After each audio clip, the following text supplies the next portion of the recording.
Halo semuanya, perkenalkan nama saya Putri Isyani, NPM 252201037. Di sini aku nggak sendirian, tapi bersama Aku Nadia Hurfitasari, NPM 252204102. Jadi kita ngapain ya kita di sini buat video bareng? Kenapa ya, Nat?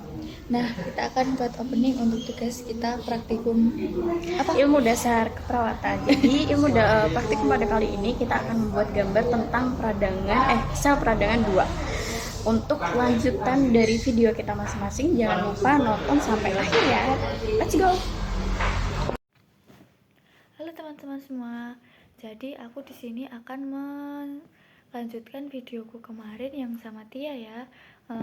Jadi di sini aku akan menjelaskan tentang sel peradangan dan apa saja alat yang aku gunakan dan proses menggambar.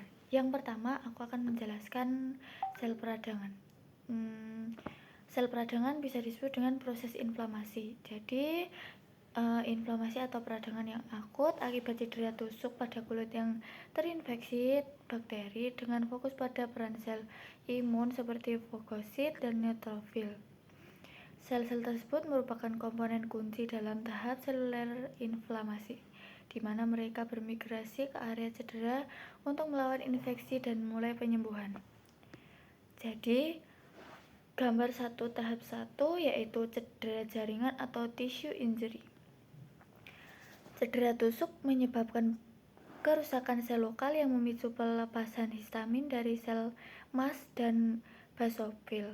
Histamin memicu pelebaran pembuluh darah dan peningkatan permeabilitas vaskular sehingga cairan plasma, protein, dan sel darah putih keluar dari jaringan dan menyebabkan kemerahan, panas, pembengkakan, atau edema. Proses ini dapat disebut eksudat vaskular yang membentuk eksudat untuk membatasi penyebaran bakteri. Untuk foto kedua, tahap kedua, yaitu dilatasi dan migrasi sel ke area cedera. Apa sih itu? Jadi, pembuluh darah membesar, memperlambat aliran darah sehingga leukosit seperti neutrofil menempel pada marginasi dan bermigrasi keluar melalui celah transmigrasi. Fagosit tertarik oleh kemotaksil atau sinyal kimia dari bakteri dan jaringan rusak. Neutrofil tiba selama dalam 1-2 jam, sementara makrofag datang kemudian untuk membersihkan debris. Untuk foto ketiga, tahap ketiga, yaitu fagositosis dan konsumsi bakteri. Fagositosis menelan bakteri melalui fagositosis dan mereka akan mengenali patogen via reseptor, membentuk fagosom yang bergabung dengan lisosom untuk mencerna bakteri menggunakan enzim dan radikal bebas. Neutrofil efektif lawan bakteri akut, sementara makrofag juga memproduksi sitokin untuk rekrut sel lain dan inisial penyembuhan. Debris sel mati dan sisa bakteri konsumsi dan membentuk nanah jika berlebihan. Nah, jadi itu penjelasan sedikit dari aku. Untuk selanjutnya, apa saja sih alat dan bahan yang aku gunakan? Jadi alat dan bahan yang aku gunakan ada buku gambar, pensil warna, penghapus, penggaris, dan ballpoint. Ada 6 ya teman-teman. Selanjutnya tonton videonya sampai akhir untuk melihat proses aku menggambar, mewarnai, dan menulis apa saja sih yang ada di dalam sel peradangan tersebut. Tonton selanjutnya.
Nah teman-teman, jadi aku akan menjelaskan sedikit lagi untuk tahap penyembuhan.